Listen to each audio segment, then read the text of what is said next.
Hello everyone and welcome back to Jus de Rose. I am bringing back my not so monthly series of new perfume launches where I review and rank new fragrances so that you can decide whether these fragrances are worth getting or not. We have a lot of fragrances to go through, so I'm going to split this video into two. So you have one video today and then one tomorrow. Let's dive straight into it. We're going to start off with the new Alien Goddess Supra Florale by Mugler. This perfume is going to be for you if you love creamy white florals with a tropical coconut base. There's the addition of a cactus flower accord. I don't know what this smells like, but I definitely get a lot of the original Alien Goddess DNA. So if you like the original Alien Goddess, there's a good chance that you're going to enjoy this one too, especially if you want something that is more floral. The dry down of Alien Supra Florale is a little bit disappointing, so I'm going to rate this fragrance under the all right category. It's not anything that is groundbreaking and certainly doesn't beat the Alien Goddess Intense. How does this sit within the rest of the Alien Goddess range? The original is ultimately the go-to vanilla coconut tropical scent.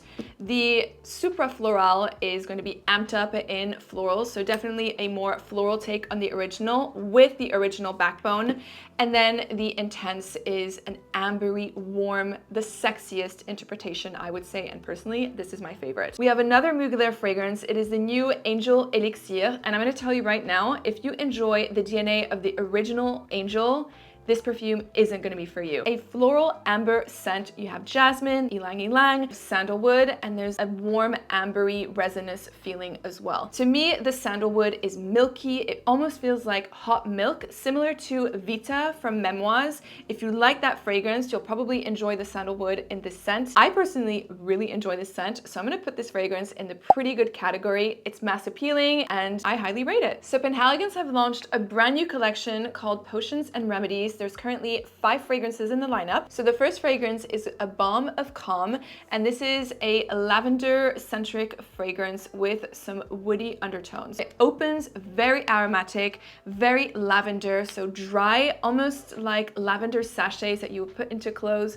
or even a lavender pillow mist. So something that is really relaxing and aromatic and calming, hence the name A Balm of Calm. The aromatic freshness of the opening transforms into a woody, warm fragrance. There's some rum as well, some sandalwood. So this perfume truly has 2 lives. I would recommend this fragrance on an everyday basis all year round if you love lavender fragrances. I am not a huge fan of lavender, unfortunately, so for me, I'm going to rank this fragrance as all right, but I do invite you to try it if you love lavender scents. Now I'm going to show you my favorite one from the collection. It's called Vra Vra Vroom, and it is a yellow bottle. This perfume has notes of osmanthus, leather, some citruses, and you're gonna get a really fresh apricot note, uplifting, a happy scent, great for when it's a little bit warmer outside, great for spring, summer, and just a really easy fragrance to wear. So I'm gonna rate this one a 10 out of 10. Next, we have A Kiss of Bliss. This is a floral musky scent with jasmine and clover. I've never smelled clover in a fragrance before. I don't even know what it smells like. It opens wheat-like, almost like barley tea. So there's a sort of tea relaxing element to the fragrance. The dry down is different. It's going to be more musky and reminiscent of a luxurious pampering bubble bath. It's a really nice fragrance, so I'm going to put it in the pretty good category. The longevity could be better, but the fragrance itself is really unique. Next, we have Liquid Love. This is a rose dominant perfume that is fresh and spicy with the addition of chili. It's as if you were picking fresh chilies from your own kitchen garden. There's something that is natural, outdoorsy about this fragrance. The rose feels more like a dewy rose. For me, this perfume is a pretty good fragrance. I do love a good fresh rose, but with a twist. If you like Rose Silence from Miller Harris or the Coveted Duchess Rose from Penhaligons, there's a good chance that you'll also enjoy this one. And finally, we have Eau The Audacity. This is a vanilla perfume. If you're having trouble getting your hands on Baby Cat from YSL, this is the next best thing. The two are super similar. If you already have Baby Cat in your collection, you don't need to get this. I've tested the 2 fragrances on my skin, and I'll say that Eau The Audacity leans a little bit more masculine because it's a little bit more spicier. The black pepper is more prominent in this one versus Baby Cat, but the two are very close. And this one also lasts a really long time. It projects super well. So I would recommend it if you like spicy, complex vanillas. To me, this perfume is a 10 out of 10. Penhaligons have also launched a new perfume under their Portraits collection called the Omniscient Thompson. This is going to be for you, gentlemen, if you are a fan of Dior Homme Parfum and you cannot get your hands on it. Lo and behold, we have the Omniscient Thompson. A beautiful, beautiful, buttery, vanillic iris scent. It's all about this gorgeous, powdered, earthy iris. You really need to enjoy iris. I definitely find it's unisex but masculine leading. A masterpiece in my opinion. It's long lasting, it projects well, it's strong. Everything that I personally like to smell in an iris fragrance. So for me, this is a 10 out of 10 new fragrance release. Lo and behold, Tom Ford have released a fantastic new release, Myrrhe Mystere. If Bois Ébène and Santal Blush from Tom Ford had a baby, Myrrhe Mystere would be it. It is resinous, woody, warm, powdery dry down. This is so freaking good. 10 out of 10. This perfume is all about myrrhe, sandalwood, some vanilla. It feels like the good old Tom Ford days. If you like fragrances from Amouage and you like that resinous, warm DNA that feels very high quality, you're going to love this new release from Tom Ford. Carmina from Creed. Now, I'm not a fan of the feminine fragrances by Creed. It's no surprise, but I was pleasantly surprised by this new release. I think it's a pretty good fragrance. If you're into tart rose fragrances such as Atelier des Ors Pink Me Up, Replica on a Date from Maison Margiela, or Angel Nova from Mugler, you'll probably really enjoy this scent. You can think of this as a dark cherry liquor blended with a deep wine colored rose. It is intoxicating, seductive, super sexy. This is 100% date night approved. I would wear this on date night. It is so sexy. Like, you'll be the main character if you wear this fragrance. This next fragrance I'm so excited about because I shot a campaign with the brand, which is just wild. It's on Sephora.com, like crazy. I'll put the link in the description box if you're interested to check it out.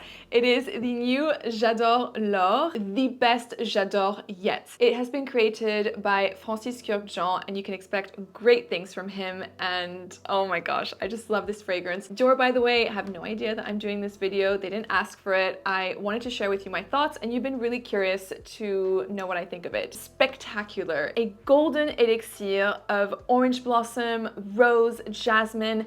It's as if you buried your nose into those flowers and you get the sweet honeyed nectar of those flowers, and it's just so intoxicating. The other day I wore this fragrance, I jumped into a cab and the cab driver complimented me on my fragrance, which, let's be honest, cab driver compliments are the best, so that made me really happy. For me, this is a 10 out of 10. Next up, we have Chanel Chance Eau Fraiche, the Eau de Parfum. Now, we all know the original Eau Fraiche. It's light, it's bright, sparkling, clean girl type of perfume that is so nice. If you love citrus fragrances, this is definitely one that I would recommend you check out. I found this new version very disappointing. There's an acidic, woody note that just doesn't sit right. For me, immediately this fragrance is a pass. It doesn't do the original justice. It's as if you left Chanel Chance in the sun and it's been macerating and it's become rancid. It's like a vin bouchonné. I don't know how to say that in English. It smells rancid to me. I don't recommend going for it. Stick to the original Chanel Chance Eau Fraiche Eau de Toilette. I never thought that I would ever say this on this channel, but there is a La Vie est Belle that I would recommend getting. La Vie est Belle Extrait. I mean, this fragrance left me speechless. It's incredible. 10 out of 10. Iris, red fruits, frankincense, and oud. A beautiful, earthy, powdery iris that has a bit of a lipsticky feel on an earthy, warm, ambery backdrop. There is some sweetness from the red fruits, but it's not sticky sweet at all. It makes the fragrance so addictive and mouth-watering. I mean, I cannot believe it. This fragrance, just check it out. Next, we have Blue Talisman from Ex Nihilo. This to me smells like a mix of Ex Nihilo's Hedonist, Ganymede from Marc-Antoine Barrois, and Suspiro's Vibrato, all-in-one fragrance, this is what you'll get with Blue Talisman. Spicy ginger floral perfume. It is so delicious, zingy, uplifting. It reminds me of the florals in Fleur Narcotique or in Paradise Riviera. That's the signature of Ex Nihilo. So soft, pillowy floral fragrances that are stunning and you just want to smell more of. So for me, this is a 10 out of 10 new fragrance release. It's unisex and it has a fresh holiday cocktail vibe, which is so addictive. Jo Malone have launched English Pear and Sweet Pea, a musky, fruity floral perfume. If you like the English Pear and Fraiche, there's a good chance that you'll also really enjoy this. If a nice girl was encapsulated in a fragrance, English Pear and Sweet Pea would be it. Really pretty, feminine, ethereal type of perfume. I personally really enjoy wearing this first thing in the morning if I'm in the mood for something that is light and refreshing, or even I spray this before going to bed, or if I'm hopping onto a plane and I don't want to wear a fragrance that is offensive, that will be too cloying and, you know, annoy people. This is a perfume that I reach out for, and it's a good all year round fragrance. So for me, this is a pretty good scent because sadly the longevity isn't the best. If you're a gourmand lover and you specifically enjoy vanilla sponge cake type of scents, you need to get your nose on Devotion by Dolce & Gabbana. I would recommend it if you like Lyra from Xerjoff or Bake from Acro. It's within a similar olfactive territory. Devotion is the one that smells the less sticky or sickly sweet out of all of them. So I actually prefer this fragrance and I think I'm gonna get a full-size bottle. It's great. 10 out of 10 new fragrance release. It's a mouth-watering candied lemon vanilla sponge cake with the addition of orange blossom. And this is what makes the difference here. It's a fresh orange blossom that has been added to the perfume, which makes the fragrance much more fresh and airy versus the other two fragrances that I just talked about. This perfume is so good. I highly, highly recommend you check it out. This next perfume has me in a chokehold. I haven't had a reaction like this with fragrance in a long time. It is the new Black Datura from Miller Harris. Do you remember Orchid Soleil from Tom Ford? This addictive, solar, ylang-ylang, hazelnut type of scent that sadly has been discontinued? Black Datura is the next best thing. As you can expect, this is an ylang-ylang dominant fragrance with some ambery backdrop. It is the definition of intoxication. Like, this is the forbidden fruit, tapping into your dark feminine energy. This is a scent that Catherine Pierce from the Vampire Diaries would wear. Super strong projection, good longevity as well. I had a compliment when I wore it, and I actually layered it with another new perfume, which I will talk about in the next video, with a vanilla, and oh, that combo was spectacular. So for me, 10 out of 10, new fragrance release, 100% urge you to check this fragrance out. And finally, we have Lavende 31 from Le Labo. Now, lavande, lavender, I was thinking an aromatic lavender fragrance. No, not at all. This is a clean, floral, musky scent that made me think of Cologne from Mugler, the original Mugler Cologne, or Bergamote 22, also from Le Labo. So a fresh, floral, neroli, musky scent. To me, this smells like a luxurious linen mist that you would apply on crisp, clean sheets to prolong the scent of cleanliness. Now, don't get me wrong, it's a really nice perfume, and I think it's a pretty good fragrance. If you're expecting a lavender dominant perfume, you're not gonna get that with the new Le Labo release. If you like fragrances that are on the softer side, like your skin but better, then Lavende 31 would be a good option to go for. And that is it for today's video. Make sure you tune in tomorrow for part 2. Bye!